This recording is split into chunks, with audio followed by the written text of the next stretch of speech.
in the world I want to do, but what I want to do is run Berkshire Hathaway. Now, why do I want to run it that way? There's a couple things. A, I get to paint my own painting. I go down there every day, and I feel like Michelangelo there, working on the Sistine Chapel or something. Nobody else may think it's a great painting, but I get to paint my own painting. I do not have people second guessing me. I do not have people saying, why don't you use a little more red paint than blue paint? Why don't you paint a seascape instead of a landscape? I get to do my own thing. It's a form of creativity. It's exactly like somebody feels it's a professional golfer or somebody feels it's a painter. They're not doing it for the money, primarily. They're doing it because they like doing something well, and that it happens to be down the route of their talents. And the second thing I like, frankly, is I like applause. I like appreciation. So I like having shareholders who feel good about what I've done. I mean, I have a 96-year-old aunt, and her husband went to the University of Nebraska too, and she is. She has all her money in Berkshire Hathaway, and she counts on me. And she's out in Palm Springs now, and her whole net worth is in Berkshire. And I've got cousins, and I've got everybody in our family has got all their money in Berkshire. And so those people are counting on me, and that's kind of fun to have something where you can actually deliver for other people and change their lives in positive ways. As a matter of fact, we had a couple that nobody had ever heard of up until a few years ago, the Othmers. In New York, they came from Omaha. Don Othmer went to Central High. Mitt Othmer, not sure which high school she went to in Omaha, probably South High.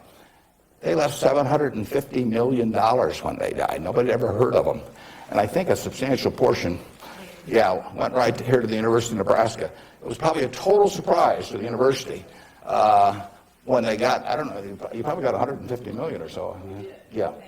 Yeah, well, you should thank the Othmers, but nevertheless, you see the money, you see good things happening out of it. So it's fun. I mean, it's, it beats playing golf every day or something of the sort. So I say, if that's what turns me on, what's going to turn on these managers that are out there running things like Clayton Homes, or we've got a company, Flight Safety, that trains more pilots than anybody in the world. Flight Safety is run by an 85-year-old man, Al Yulshi. Al started the company with $10,000 in 1951. It now trains 4 or 5 times as many pilots as non-military pilots as anybody in the world, and he is there at 85. And it's a matter of public record. He's got $1 billion worth of Berkshire shares. He works 7 days a week. He loves it, and he loves it for the same reason that I love what I do. He gets to do it his way. He buys these big simulators that you train pilots in. He doesn't have to check with me as to whether to spend $15 million for a simulator. He doesn't ask me. He knows so much more about it than I do. Why in the world would he ask me? Well, I can't tell what kind of a plane I'm in, when I'm flying around. And Al is spending a couple $100 million a year on simulators. He's spending Berkshire Hathaway money, and he never checks with Omaha. He's never had to come to Omaha for any kind of meetings. He runs his own business, and that's what he loves in life. And I let him do it. I mean, that's my contribution to it, is really turning loose his energies. And, they were properly directed before we bought the company 7 or 8 years ago. Why should I think that, he couldn't keep running it after that? And like I say, at 85, he's still running it. The second thing that our managers like, in addition to this painting their own painting, is they too love applause. I mean, I try to be, I report in my annual report accurately what they have accomplished, but they accomplished a lot. You heard Susan Jock, I think, some weeks ago here. Susan came to Borsheim's, and she was making $4 an hour. $4 an hour. And at age, before she was 40, she became CEO of the second largest independent jewelry operation in the United States, from $4 an hour. But it's talent, and Susan knows more about, I don't know anything about jewelry, you could hand me a phony diamond or a real diamond, I couldn't tell the difference. But if I started telling Susan what to order in the way of jewelry, or if I started telling her what kind of terms to extend to customers or who to hire or anything like that, she doesn't need that in life. She really owns Borsheim's.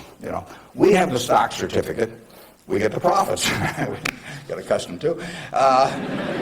But it's her baby. It's her baby. She decides, everything about that place. And so it's her creation. And that feeling of ownership is really extraordinary, and it's so much better. I mean, it's the way I like to work, and it's the way, Susan Jock likes to work. It's the way Al Yoshi likes to work. And Susan, like anybody else in this world, loves being appreciated. I mean, there'd be something wrong with her if she didn't. And the truth is, nobody appreciates her more than I do. I mean, she is a talent. And we are lucky to have her, and we're lucky to have all of these other managers. So leadership at Berkshire really consists of taking a bunch of people who, in a baseball analogy, would be 400 hitters, and just handing them the bat and just telling them to get up to the plate and take a big swing. There's very little to it beyond that. One thing I do is I send them a letter. We don't have meetings in Omaha. Some of our managers, there aren't any meetings, and there's no catechism or anything else. Once every 2 years, I send them a letter. This is it. Roughly one and a half pages or so. The only instruction they get from us. They don't send budgets to us. We don't care about those. Some of the companies use budgets, some don't use budgets. We adjust to them. Some of the managers I talk to a couple times a week because they like to talk frequently. Some of them I talk to literally once a year because they don't like to talk to me. And whatever, it's up to them. I adapt to them. The only thing I tell them, and this letter, which went out January 20th, 2003, it says it's been 2.5 years since my last memo. Now, how many big companies you have the managers out there? Been 2.5 years since they've heard from the home office. It's been 2.5 years since my last memo. Here are a couple things to keep in mind. And number one, and this is number one every time, this doesn't change. It won't change 2 years from now or 4 years from now or 6 years from now. Number one, we can afford to lose money, even a lot of money. We cannot afford to lose reputation, even a shred of reputation. Let's be sure that everything we do in business can be reported on the front page of a national newspaper in an article written by an unfriendly but intelligent reporter. In many areas, including acquisitions, Berkshire's results have benefited from its reputation, and we don't want to do anything that in any way can tarnish it. Last year, Berkshire was ranked by Fortune as the 4th most admired company in the world. This year, we were 3rd in the United States. They just published it. It took us 37 years to get there, but we could lose it in 37 minutes. And that's the message. I mean, we can lose money. It does, nicer to make money, but we'll figure out ways to make money. But we can't lose a shred of reputation because you don't get it back. And you can. I said 37 minutes, but you can lose it a lot faster than that. You can lose it in 5 minutes. And in fact, I was talking to Bruce coming in, and he did some work around Salomon Brothers, and I went back there 11 years ago because this firm, which had the second largest balance sheet in the United States at that time. It was a preeminent firm on Wall Street. John Goodfriend, who ran it, had his picture on the front of Business Week as the king of Wall Street. And in late in April 1991, he made a fateful decision. It was reported to him that an employee down the line had flim-flammed the U.S. Treasury, had broken some rules, tried to play games with him. And John did not report that fact to the Treasury or to the Federal Reserve or to the SEC or to anybody else. He didn't do anything wrong himself, but he got behind the curve. He didn't report it. The president of the company, Tommy Strauss, didn't report it. If you saw that Katie Couric show on Sunday night on the Central Park Jogger, Tom Strauss was on there, but Tom Strauss ended up losing he was president of Salomon Brothers. John was chairman, John Goodfriend. They didn't do anything. They dawdled. And after a few weeks, the same guy that had committed the terrible acts earlier, on May 15th, he did the same thing again at a Treasury auction. And now they were in this terrible pickle because they had known about this on about April 28th, that this guy was a bad actor, and they hadn't done anything. And now on May 15th, he does the same thing again. And now if they go, they start feeling if they go and talk about it, that people will say, well, why weren't you in here before? So they just kept trying to shove it out of their mind and do other things. And it came within inches of destroying the firm. It destroyed their careers. I mean, John Goodfriend had spent 30 years in Wall Street and had a fine reputation. The king of Wall Street was brought down by one simple act of omission. All he had to do was pick up the phone. Jerry Corrigan was head of the New York Fed. He had to pick up the phone and say, Jerry, you won't believe this, but this crazy guy in our Treasury Department, a fellow named Mosier, has just done this thing, and I'm terribly embarrassed, and what can we do to make it right? I mean, and Jerry Corrigan, being Jerry Corrigan, would have turned red in the face and gotten very mad and issued a lot of language I couldn't repeat here, but in the end he would have said, thanks for calling and telling us about it immediately, and we'll slap a fine on you or do whatever is appropriate. And the next day, the firm would have gone on fine. But John Goodfriend, actually, a perfectly okay guy, but he didn't act when it counted. And Tommy Strauss, who was number 2, the same way. And later on, they were fined and in a certain way kicked out of the securities industry. And Solomon barely survived. 8,000 employees around the world had their future in real jeopardy because of that single act. So just apply the newspaper test. That's what I tell our managers. I could have a 1,000-page book of ethics. I could have all kinds of rules and hundreds of, but in the end, just all you got to do is think about, do you really want what you're doing put on the front page of the paper tomorrow to be read by your parents, by your spouse, by your kids, by your neighbors, by your coworkers? And if you're embarrassed about it, just forget about it. You're all going to do well financially. The nice thing about it is, you live in America in the year 2003. You don't live in Bangladesh. You don't live in America, of 1790 when it would. You live in a society which has a GDP of over 10 trillion, and you just pick up the crumbs and you're going to do great. You've all got the qualities. It takes 3 qualities essentially to do well, and extremely well actually in this country. It takes intelligence, it takes energy, and it takes integrity. Now, everybody in this room has the requisite intelligence. You wouldn't be here if you didn't. I mean, it doesn't take 180 IQs, although I'm sure you all have those. But it takes reasonable intelligence. You're getting a great education. You've got the energy. That's why you've shown up in school. And it takes integrity. And I say, if you don't have integrity,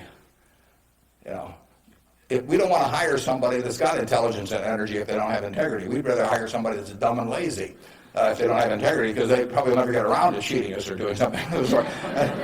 Last thing in the world I want is somebody that's lax. Mosier had intelligence and energy at Solomon. He was head of the government bond trading thing, and he had lots of intelligence and he had lots of energy, and he went to jail, and he almost brought down the firm. And integrity is absolutely an option. You may not be able to throw a football 60 yards, and you may not be able to run the 100 in 9.8. You may not be able to sink 3-pointers but you can choose where you stand on the integrity scale. You weren't born wired one way or the other. That is an absolute choice you make. And the heroes I've had in life have been the people that I felt stood out in that respect. My number 1 hero was my dad, but I've had other heroes, Tom Murphy, Ben Graham, people like that. And the reason I admired them was not because they were the smartest people in the world, although they were plenty smart. And it wasn't because they made the most money. That meant nothing. It's really because I felt they were the classiest people that I ever met in my life. I mean, I saw them behave over year after year after year in a way that I could write their story on the front page of any newspaper, and even in an unfriendly tone, and I could not do anything that would embarrass them in the least. They behaved extraordinarily well. And having the right heroes, is terribly important. You tell me who a 10-year-old's heroes are, and I can give you a pretty good prediction about how they're going to turn out. You want to choose your heroes very carefully, because you're going to look like them at some point, and you're lucky if you've got the right ones. I'll give you an aside, and then we'll get on to your questions. But it's something, you're not parents yet, most of you. But when you're a parent, you are the natural hero of your child. You're this great big thing here. There's 2 of you great big things, and there's a little tiny child dependent on you. you are the natural hero. And anything they get in school, subsequently, or anything else, they're going to be shaped more by what they see in this behavior of yours toward them than anything that will impact them later in their lives. And if they want you to be the hero, you can destroy that, of course, and you've seen it done many, many times. But actually, if the parents are proper heroes, the child is about 90% of the way home. And you're lucky if you've had parents like that. And you can be that to your children, or you can be something else. And you're shaping that person. It's nice to learn accounting when you get to Nebraska, but the behavior model that you take on is incredibly important. Let's talk about what's on your mind now. You can ask tough questions. It's more fun for me. And they can be about business, they can be personal, they can be political. You pick it out. And Good morning. When you were rejected from Harvard Business School, it's obviously somewhat of a failure in your mind. How do you adapt to your failures in life to make you more successful? Yeah, well, that's a very good question. How do you turn failure into a plus? And it's true.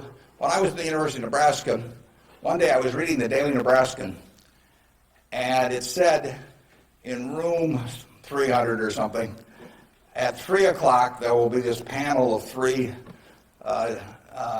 professors here at the university, and they're going to award the Nathan Gold Scholarship. I don't know whether you still have that around. And at the time, it said it would give you $500 to go to the graduate school of your choice. I don't know whether it's changed in amount, but that was it. So I read this, and I went there to this room at 3 o'clock that day, or whatever it was, and I walked in the room, and there were the professors, and I was the only student that showed up. I mean, it really got to them. I mean, they were stuck. They kept waiting and looking at their watch and hoping there'd be more candidates, but no one came in. So I won $500 by default. And those are usually my biggest triumphs when nobody else shows up. And so here I was. I had $500 to go toward it wasn't limited, any graduate school for a master's degree. So I applied to Harvard. My dad wanted me to. And I shortly heard from Harvard, and they said, go to Chicago and meet this fellow who interviews applicants from the Midwest. So I got on the train, and that's what you did in those days, and I spent about 10 hours on the Burlington going to Chicago. Then I transferred to another little interurban train to go up to this country day school where this fellow was the headmaster, and he was the big interviewer for Harvard. And I got there, and after about 10 minutes, he said, better think about something else. He come back later on. I was 19 at the time, and I looked about 12, and I acted about 8. It was not a great combination. So he said, forget it. So I took the little interurban train back to Chicago, and I took the 10-hour train back to Omaha, and all the time I'm thinking, what do I tell my parents? It's kind of embarrassing. But it was the luckiest thing that ever happened to me. Because if I'd gone to Harvard, I would have gone to a 2-year business school. I instead applied to Columbia, where I could graduate in 1 year and get a master's degree. Luckily, that by the accident of it and being in the Nebraska National Guard, which did not get called up for the Korean War, I missed going in the Korean War. I got to meet Ben Graham, which had an enormous effect on me subsequently. And I probably got my wife that way because she was going to Northwestern. And I was able to put on sort of a full court press because I got out in 1 year. And otherwise, she'd have met some other guy. I mean, I got her before the competition showed up. And so it worked out wonderfully. It couldn't have worked out better. And that's been my life, basically. I mean, things, you will get some disappointments, but the future is what counts. It would not be fun if I knew every decision I was going to make was going to be perfect. It would not be as much fun. It'd be like playing golf and knowing you're going to hit a hole-in-one on every hole. You wouldn't play golf if every time you got on a tee, you just took a swing and the ball ended up in the hole. It'd be fun for a few days. You get on TV, but the game would not be any fun. So it's failure, and I wouldn't even consider them failures, but they're mistakes or whatever you want to call it. They're part of the game, and in the end, you go on, and we've made plenty of mistakes in business. We'll make plenty more, and the Babe Ruth, and for a long time, it subsequently got eclipsed by a few fellows, but he held the record for strikeouts. So held the record for home runs and was the highest paid baseball player until the modern era came along. So it's part of the game. If you take big swings, you're going to miss sometimes. But the Harvard thing, you'll get a kick out of this. They invited me back to the 25th anniversary of this class to talk to them, and I went back. It was kind of embarrassing because this was the 25th reunion, and the class was talking about the next 25 years to these alumni that were back after 25 years. And my job was to talk about the next your financial future in the next 25 years. This was in, whenever it was, in the mid-70s. And right before me on the program, Masters and Johnson were talking about the next 25 years of their sex lives. So nobody stayed around for my talk. But that night at the alumni meeting, the fellow who was president of the class stood up and said, we're big enough to admit when we make mistakes around here, and we turn this guy down and throw him back in the water. And so now we'd like to make him an honorary member of the class. So they did it, and they voted, and everybody voted for it. And I stood up and I said, I recited the story that I told you. And I told him, I said, at the time I was kind of philosophical about this. I was young, and maybe my grades weren't that good or something. And so I took the rejection kind of well. But I said, now that I've met the people that got in the class, I'm really sore.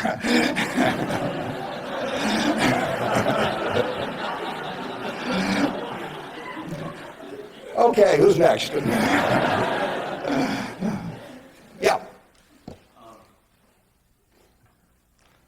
You can ask it, I'll repeat it. Okay. Yeah. I guess my question to you is, after you're dead, how do you want to be remembered, and how do you go about in your daily life ensuring that you're going to be remembered in that way? Yeah, well, really, I only want the minister to say one thing at my funeral. If he gets up there, and they play a few little hymns and everything, maybe they'll play There Is No Place Like Nebraska. That'd be great. I just want him to stay up there and say, my God, he was old. I'll settle for that. But the truth is that, to some extent, Berkshire is my creation. So I would like people, to the extent that people regard that well, that's what counts. I mean, that's my painting. And I hope that people look at, I've been running it out for almost 38 years, just about 38 years exactly, and it means I only got another 30 or 40 to go. And I hope that we have done some things differently than other corporations. We've operated on a different model. And I hope two things about it, actually. I hope, A, that people realize that model works and why it works and so on, because it does conflict with certain management theory over the years. And secondly, the important thing is that it lasts well beyond me. I was down at Walmart 6 months ago and talked to their management group, and I had a great time. What is really astounding, I voted for Walmart as the most admired company in the country last year. That's where my vote went. It was astounding what Sam Walton built, starting in Bentonville, Arkansas, with a pickup truck, taking on J.C. Penney and Kmart and Sears and all of these people with no money, no real estate, no preference with vendors, no credit card lists, anything. He just took them on, and of course he just ran away from them. But the really impressive thing about Walmart is that Sam died about 11 years ago, and there's been no momentum lost. I mean, what he instilled in that company, nobody else could have built it like Sam. But David Glass first and Lee Scott now as the CEO, they have kept that company with its special culture going at full steam ever since. And that's really what I hope happens with Berkshire, and I've tried to think about ways to make that happen. But the real test will be if 10 or 20 years after I die, that the special culture that I think is part of Berkshire is not only just as strong as ever, but even stronger. We have a situation at Berkshire where in 38 years, we got all kinds of CEOs out there running all kinds of businesses, 3 or 4 of them in Omaha. We have never had one CEO ever leave us, period, to go someplace else. I mean, I don't know that there's any place like that in the country. So it's been and we've never issued a stock option. You read in the papers that you got to have stock options to attract quality people, all that sort of thing. I mean, we've never had a share of them, and in the end, I don't know how many dozens of managers we're talking about, but no one has ever left for another job, and some of them been offered way more money. In fact, Ajit Jain, who runs our reinsurance operation, probably could have increased his income 10 times, tenfold. Now, he's already making many millions, but tenfold. But he doesn't want to leave. And that is the culture that I hope we can maintain, and that's what I'd really like to be. If I've done anything to contribute to that, continuing after I die, that would be terrific. Of course, I actually plan to keep managing Berkshire after I die. You have to understand that. I have given all the managers Ouija boards. And I've got these dark rooms they're going to go into, and I'll be there. Mrs. B at the Nebraska Furniture Park worked till 103 at Berkshire, and she's sort of our examples. And then she took off from work, and she died the next year. So it's very dangerous to quit as early as that. Yeah.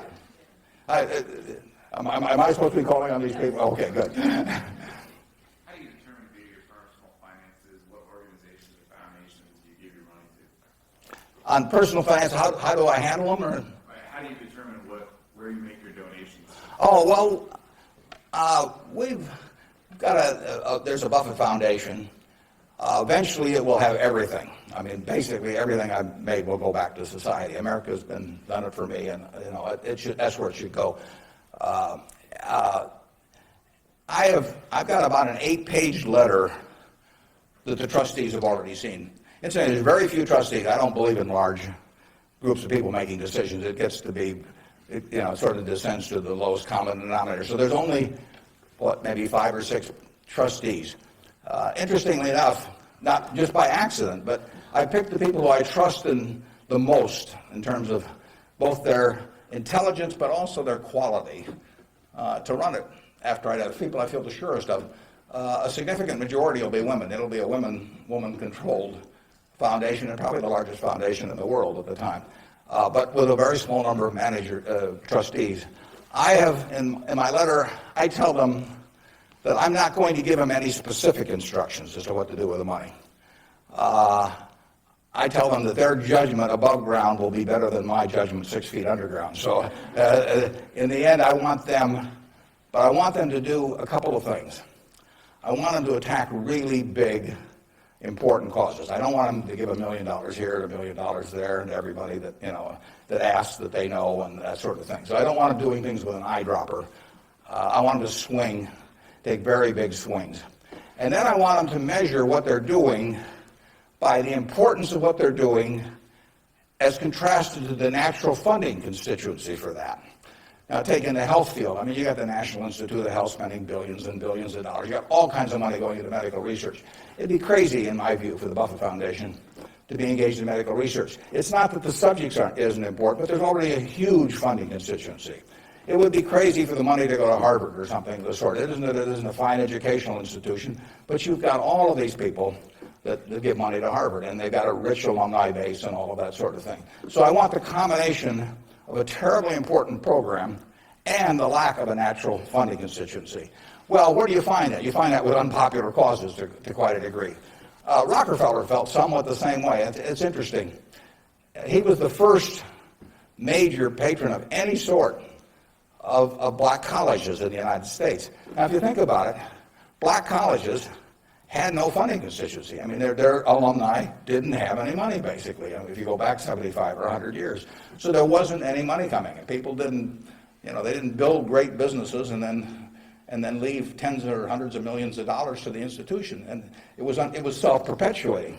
And so Rockefeller stepped in, and he took a group of black colleges and funded them in a very, very big way. And I admire that kind of a decision enormously. Otherwise, nothing would have happened. And that's what I hope the trustees of the Buffett Foundation do. I was with Bill Gates last week, and I consider his foundation, he and Melinda together, because they're equal partners in it, I consider their foundation to be the most logical big foundation in the world. They're giving away about $1 billion a year.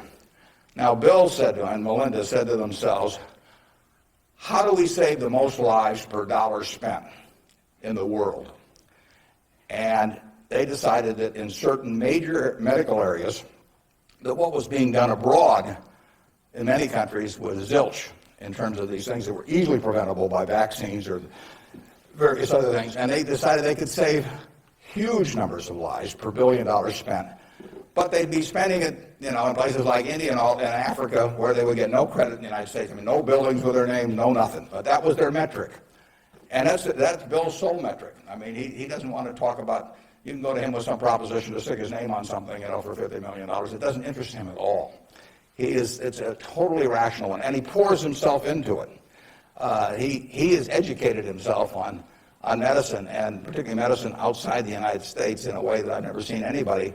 And I've got good news for you. This you should write down. On May 2nd, on public broadcasting, there will be a program where Bill Moyers is interviewing him, and Bill explains his philanthropic thinking.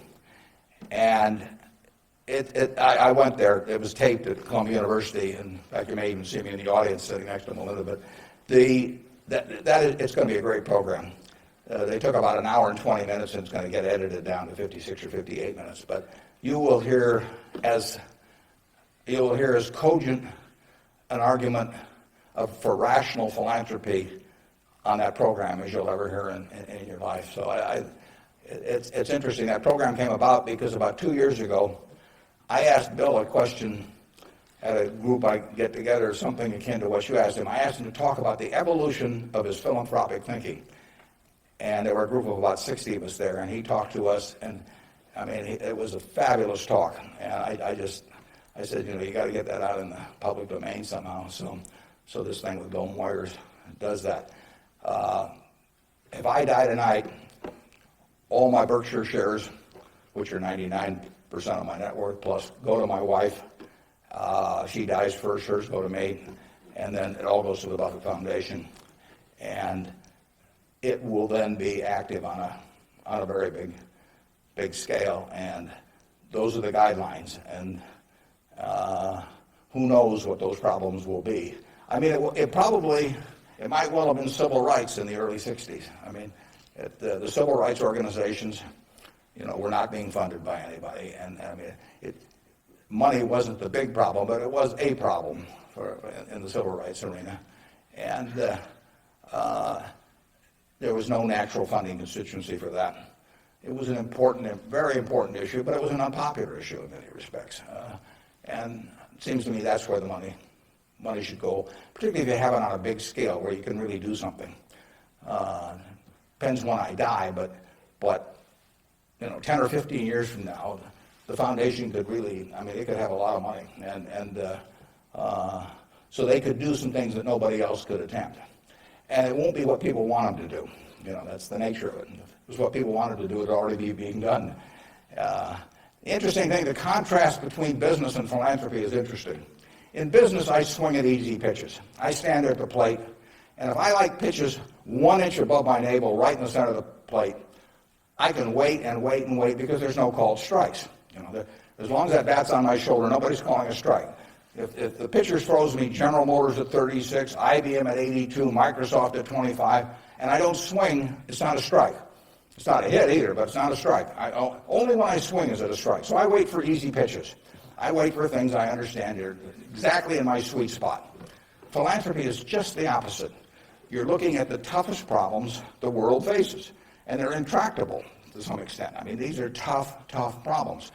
And they have resisted the utilization of money over the years And that's what makes them tough problems. I mean, the problems you can solve with money are the easy ones. It's the problems you can't solve with money. So they are very tough problems. One thing I've gotten involved in just a little bit recently is something that Sam Nunn is heading, former senator, called the Nuclear Threat Initiative. And essentially, Sam Nunn, who is as well informed as anybody in the world on the subject and articulate and everything, is working on the problem of the nuclear materials and or nuclear talent that exists around the world that might become available to terrorists or to governments to impose on the rest of the society. And there are vast amounts of uranium and lesser amounts of plutonium, and there's a lot of unemployed Russian scientists and so on. So this is something that Ted Turner actually set up a couple of years ago and got Sam to handle. And because AOL Time Warner stock, which was being used to fund it from Ted, has gone down a lot in price, they run short of money. So that's something I'm involved in. And it doesn't, it's not something that has any popular appeal. You can't send out something and get hundreds of thousands of people to respond. But that's the kind of thing that I think the foundation should be doing. Yeah. With the government possibly considering eliminating double taxation on dividends, would you ever consider declaring a dividend on your stock? And what kind of decision-making process do you go through when you're looking at those businesses? Yeah, the question is, with the government considering eliminating the double taxation on dividends, would that change our attitude at Berkshire toward paying dividends, and what sort of decision-making framework do we have about whether we pay dividends or not? Berkshire, I took it over in 1965, and we paid 10 cents a share one year. It happened in the late 60s. I can't remember it. I blocked it out of my mind. I was sitting in the men's room or something, because that was the only dividend we paid. The determination is very simple on dividends, is can we retain $1 or $1 billion or whatever the amount is of earnings and have that dollar become worth more than $1 in immediate present value? Now, even though it may not get used for a few years or something of the sort. In other words, is that dollar worth more than $1 if kept in the business? Forgetting about taxes entirely. Let's assume a total tax-free society in terms of dividends. And the answer to that so far has been yes. We have kept the dollars that we've earned, and we have created more than $1 of market value for every dollar we've retained. And as long as we can do that, it's silly to pay out $1, even if it's not taxed, and put it in my pocket, where it's still only worth $1 if I can create more than $1 worth of value in the stock. So we have done that now for a lot of years. It doesn't mean we can do it forever, but we've done it for a lot of years, and that is the test. And you will find in the back of the Berkshire Hathaway annual report, which we'll be glad to send to any of you. It's on the internet also. But you'll find in the back of the Berkshire report something that isn't in any other report that I know of. It's something called the Economic Principles of Berkshire Hathaway. That's been in the report every year now for at least 20 years. And those principles don't change.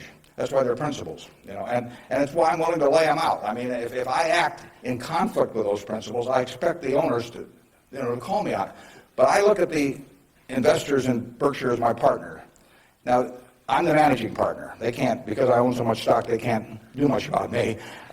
So they ought to know what the game is if they join us. And that doesn't mean everybody wants to join us, but they ought to know what the rules are. Just as if you and I were starting a partnership and I was going to run it, you'd want to know, how we were going to conduct business and what my thoughts were and what my time horizon was. Would we ever sell? Would I make distributions? All that kind of thing. So those principles cover this point you raised. I don't forget what's the third or fourth one or something like that. But it's explained there, and I want people to I want our owners to understand it. I mean, I look at every owner when I write my annual letter to shareholders, which takes me an ungodly amount of time. I mean, it's miserable. But nevertheless, it's important because it is the one time a year I'm talking to my partners. And when I started out, I actually mentally put Dear Doris and Bertie, because those are my sisters. And they have all their money in Berkshire. They're smart, but they're not financial types. I mean, they're not spending their time on that.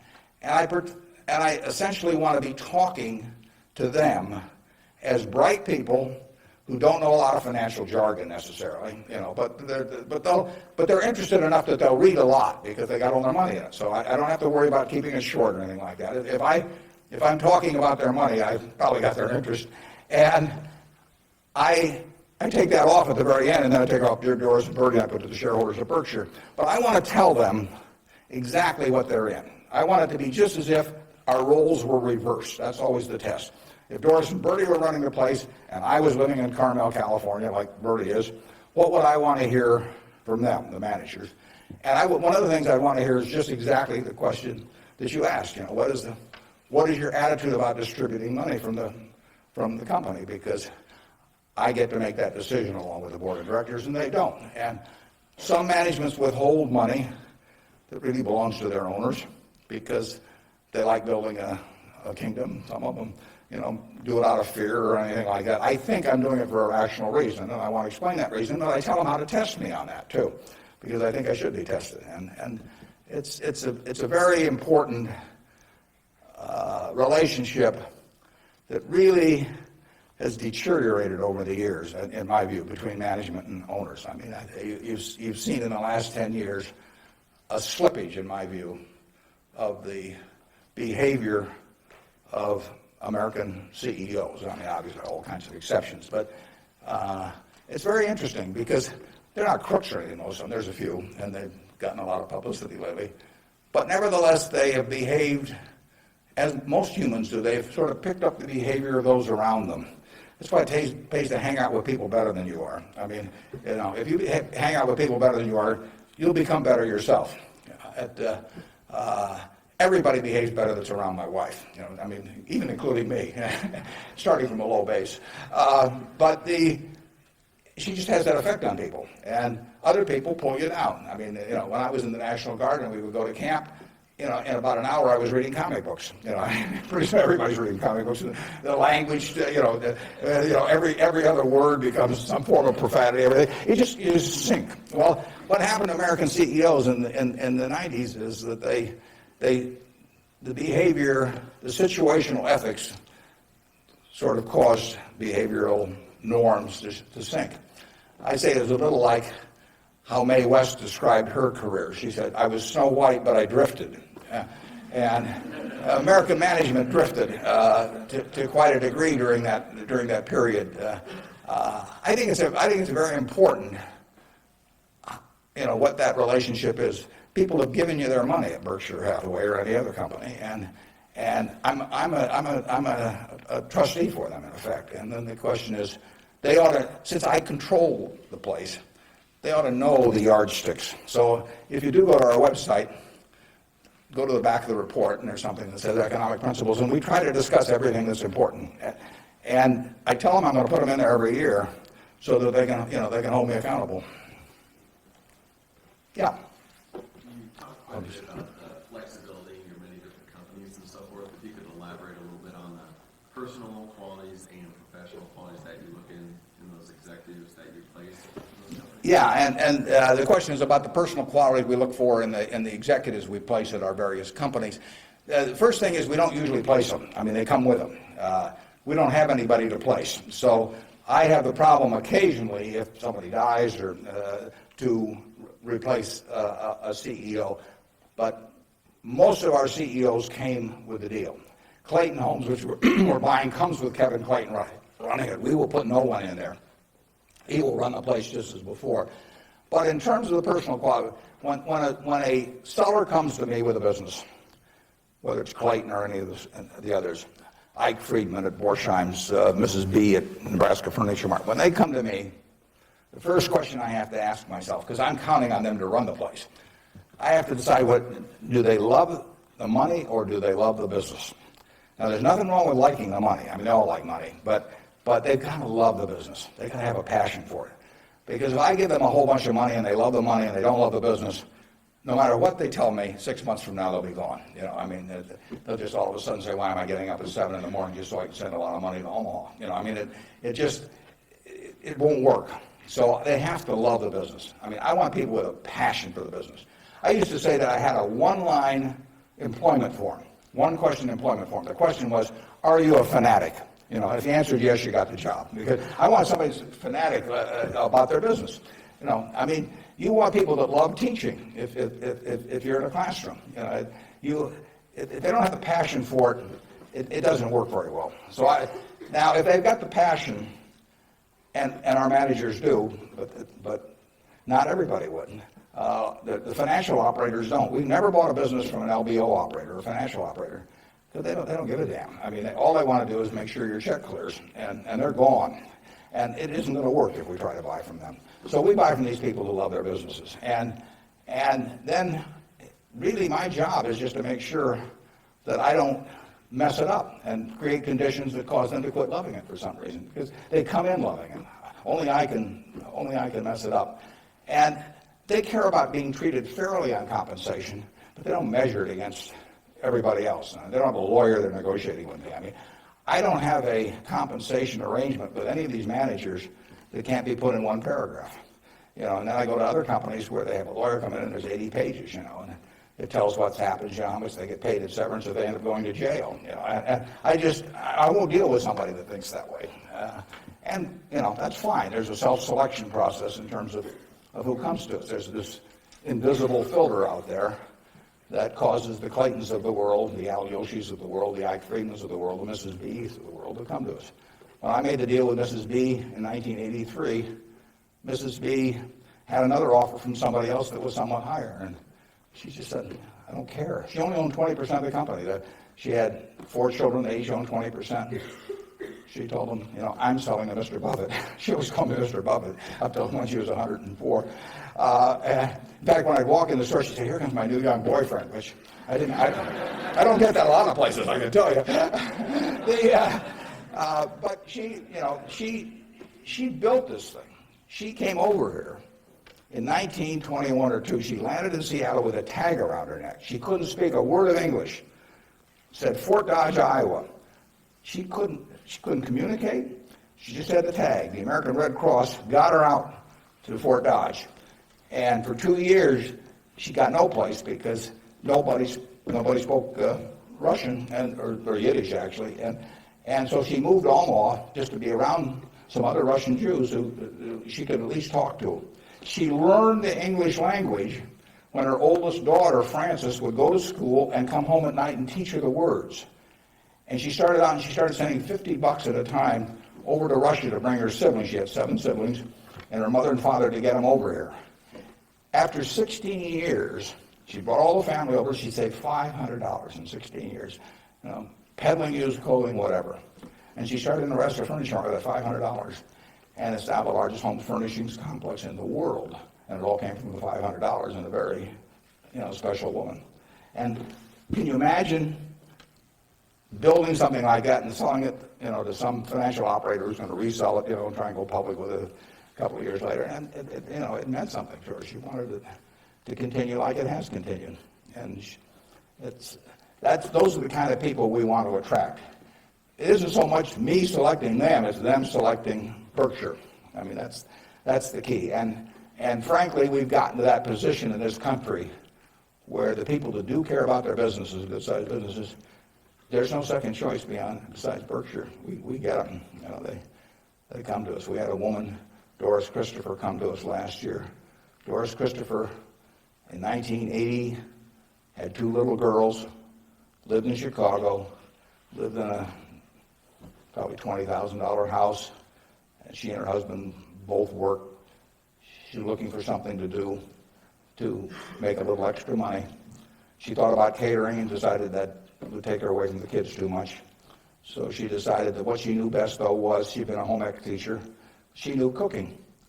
And she knew the kitchen and what was useful to people. So she borrowed $3,000 on her life insurance policy. That's all she had. She went down to the merchandise mart in Chicago and said, what's the least amount of this utensil or that utensil a manufacturer would sell? Usually a dozen. And she took them home. And then she had the idea that she would hold these parties, essentially, in people's homes. And so she arranged with a woman in suburban Chicago to hold the first party. She almost turned back. She started driving there. She thought, oh, they'll laugh at me and I'll knock the stuff over and they won't buy it. You know, but you do. She's very unsure of herself. But she went there. She sold, I think, 160 $75 worth of goods that night. She sold me her business last year, and that business made $140 million pre-tax from this $3,000 investment. That woman had a passion for her business, and she understood her customer, and she loved her customers. She loved the people that worked with them. She got 67,000 associates. It's called the Pampered Chef. Some of you may have been to a Pampered Chef party. Almost 1 woman out of 10 in the United States bought something from us last year. And now, unfortunately, I have to acknowledge that she probably didn't understand accounting that well, but she understood her customer, and she understood people, and she likes people. I met her one time, but when she wanted to sell her business, there wasn't anybody else to sell to as far as she was concerned. She came to Omaha. We made a deal in a few minutes. The compensation deal took us 15 seconds.